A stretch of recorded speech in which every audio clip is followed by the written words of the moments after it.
हमें मोदी मिल जाए, हमें तो नहीं नवाज शरीफ चाहिए, ना बेनजीर चाहिए, ना हमें इमरान खान चाहिए, कोई भी नहीं, जनरल मुशर्रफ भी नहीं चाहिए हमें सिर्फ प्राइम मिनिस्टर मोदी चाहिए जो इस मुल्क के टेढ़ों को सीधा करे, इस मुल्क की मैशियत को ऊपर ले। दुनिया के 5वें नंबर पे आ चुके हैं इंडिया वाले, आपको पता है। नमस्कार साथियों, आप सभी का बहुत स्वागत है। मैं हूं डॉक्टर महावीर जाखड़ और आप देख रहे हैं डॉक्टर एमओ। दोस्तों, एक कहावत है, 100 चूहे खा के बिल्ली हज को चली। और भारत सरकार के डिमोनेटाइजेशन के बाद पाकिस्तान की इकोनॉमी लगभग बर्बाद हो गई। नोटबंदी के बाद पाकिस्तान अपने अस्तित्व के संकट का सामना कर रहा है। पाकिस्तान की ISI ऑफिशियली अपने प्रिंटिंग प्रेस में भारतीय नोट छाप करके भारत के लिए एक पैरासाइट बना हुआ था। पाकिस्तान की इकोनॉमी भारत में नकली नोट खपा कर ही चल रही थी और उसे लगा भी ऐसा ही था कि ये हमेशा ऐसे ही चलता रहेगा और वह भारत में नकली नोट भेजता रहेगा और इसका बोझ भारत सरकार सहती रहेगी, भारत सहता रहेगा। अब यहाँ सोचने वाली बात यह है कि आप खुद सोच के देखिए, पाकिस्तान आतंकवादियों के अलावा और बनाता क्या है, क्या पैदा करता है? कुछ भी नहीं। बंटवारा होने के बाद से लेकर के 2014 तक पाकिस्तानी नेताओं ने भर भर के करप्शन किए और भारत में हमेशा नकली नोट आतंकवादियों को सप्लाई करते रहे। नोटबंदी के बाद जितने भी बैंक में नोट जमा हुए थे वो इतने नोट थे जितने मार्केट के अंदर नोट है उससे ज्यादा वापस बैंकों के अंदर जमा हो गए थे। ये वही सारे नकली नोट थे जो पाकिस्तान अपनी ऑफिशियल प्रिंटिंग प्रेस के अंदर छाप करके भारत में नकली नोट खपाता था। पहले नोटबंदी और उसके बाद में डिजिटलाइजेशन करना, पाकिस्तान की तो जैसे कमर ही टूट गई। पाकिस्तान को समझ में आ चुका है कि भारत बहुत आगे निकल गया है और उन्होंने आतंकवादियों के सिवाय और कुछ बनाया नहीं जिससे उनकी इकोनॉमी चल सके, इसलिए उनको रह रह करके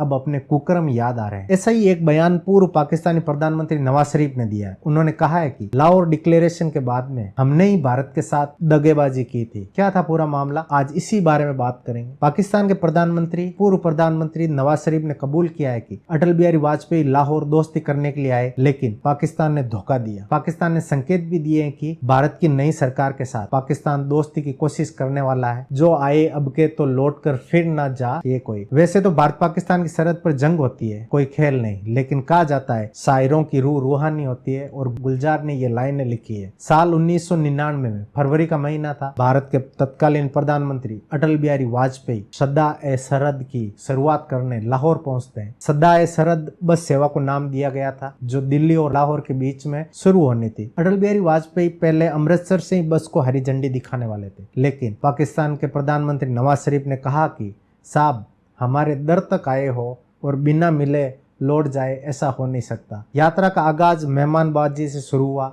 जाते जाते अटल बिहारी वाजपेयी ने अपनी बातों से वो समा बांधा कि नवाज शरीफ ने उनको बोला कि आप तो पाकिस्तान से चुनाव लड़ लो, आप तो यहीं से जीत जाओगे। ये सब सुनकर लगता है कि क्या शानदार लम्हा रहा होगा और दोनों देशों के बीच रिश्ते कितने अच्छे रहे होंगे। लेकिन ये गर्मजोशी चंद ही महीनों के बीच पाकिस्तानी सेना के जवान कारगिल में कब्जा करके बैठ गए थे। इस घटना को 2.5 दशक गुजर गए हैं और आप कह रहे होंगे कि आज हम इसकी चर्चा क्यों कर रहे हैं। दरअसल पाकिस्तान के प्रधानमंत्री नवाज शरीफ ने कबूल किया है कि अटल बिहारी वाजपेयी लाहौर दोस्ती करने के लिए आए थे, लेकिन पाकिस्तान ने धोखा दिया। वाजपेयी साहब लाहौर तशरीफ लाए, याद है या नहीं याद है? याददाश्त कमजोर है ना आपकी? तो तशरीफ लाए और हमसे आके यहाँ पे मुआहदा किया। ये अलग बात है कि हमने मुआहदे की खिलाफ वर्जी की, उसमें हमारा कसूर है। नवाज शरीफ ने संकेत दिए कि भारत की नई सरकार के साथ पाकिस्तान दोस्ती करने की कोशिश करने वाला है। भारत के तेवर तो इन दिनों पाकिस्तान के खिलाफ काफी सख्त है। वहीं पाकिस्तान के तमाम नेता भारत के सामने हथियार डालते दिखाई दे रहे हैं। शहबाज शरीफ के बड़े भाई और पूर्व प्रधानमंत्री नवाज शरीफ की ताजपोशी एक बार फिर से मुस्लिम लीग नवाज के अध्यक्ष के तौर पर हुई। नवाज शरीफ को पाकिस्तान का परमाणु ताकत बनाने का श्रेय दिया जाता है। उन्होंने अपने सबसे बड़े दिन पर अपनी सबसे बड़ी गलती कबूल कर ली है। नवाज शरीफ ने कबूल किया है कि 1999 में इस्लामाबाद में समझौते का उल्लंघन हुआ। नवाज शरीफ ने यह भी माना कि पाकिस्तान की ये गलती थी। ये समझौता नवाज शरीफ और अटल बिहारी वाजपेयी के कार्यकाल के दौरान लाहौर में हुआ था। आम परिषद को संबोधित करते हुए नवाज शरीफ ने ये बात कही। उन्होंने पूर्व राष्ट्रपति की तरफ से कारगिल में किए गए हमले के संदर्भ में ये बातें कही थी जो परवेज मुशर्रफ के द्वारा की गई। साल 1999 में भारत के तत्कालीन प्रधानमंत्री अटल बिहारी वाजपेयी और उनके साथ 22 लोग एक बस में वाघा बॉर्डर से लाहौर पहुंचे थे। इन 22 लोगों में नवाज शरीफ का मंत्रिमंडल, कुछ फॉरेन मिनिस्टर और दिग्गज कलाकार शामिल थे। लाहौर पहुंचते ही अटल बिहारी वाजपेयी का जबरदस्त स्वागत हुआ। वाजपेयी ने कहा कि मैं अपने साथी भारतीयों की सद्भावना और आशा लेकर आया हूं, जो पाकिस्तान के साथ स्थायी शांति और सौहार्द चाहते हैं। मुझे पता है कि ये दक्षिणी एशिया के इतिहास में एक निर्णायक क्षण है और मुझे उम्मीद है कि हम चुनौतियों का सामना करने में सक्षम होंगे। 21 फरवरी 1999 को पाकिस्तान और भारत के बीच एक संधि पर हस्ताक्षर होते हैं, जिसे लाहौर डिक्लेरेशन, लाहौर समझौता कहा गया। प्रधानमंत्री अटल बिहारी वाजपेयी के कार्यकाल का एक निर्णायक लम्हा था फरवरी 1999 में उनकी लाहौर बस यात्रा। ये एक ऐसा फैसला था जो हिंदुस्तान और पाकिस्तान के रिश्तों में आमूल चूल बदलाव लाने की संभावना रखता था। अटल बिहारी वाजपेयी 1999 में बस से लाहौर गए थे और अपने पाकिस्तानी समकक्ष नवाज शरीफ को गले लगाकर अपनी प्रिय छवि की छाप छोड़ी। लाहौर समझौता ज्ञापन स्पष्ट रूप से भारत और पाकिस्तान के बीच बैलिस्टिक मिसाइल उड़ान परीक्षणों के बारे में एक दूसरे को सूचित करने, घोषणा पत्र के मुताबिक दोनों देश इस बात पर राजी थे कि कैसे टिकाऊ शांति और सौहार्दपूर्ण रिश्तों का विकास हो। मैत्रीपूर्ण सहयोग दोनों देशों के लोगों के हितों में सहायक सिद्ध होंगे, जिससे वे अपनी ऊर्जा को बेहतर भविष्य के लिए समर्पित कर सकेंगे। जम्मू कश्मीर समेत बाकी तमाम मुद्दों को भी मिल बैठ करके हल करने की बात कही गई। कश्मीर, परमाणु हथियार और इनके बीच में सब कुछ, कश्मीर मुद्दे का समाधान, दोनों देश जम्मू कश्मीर मुद्दे सहित सभी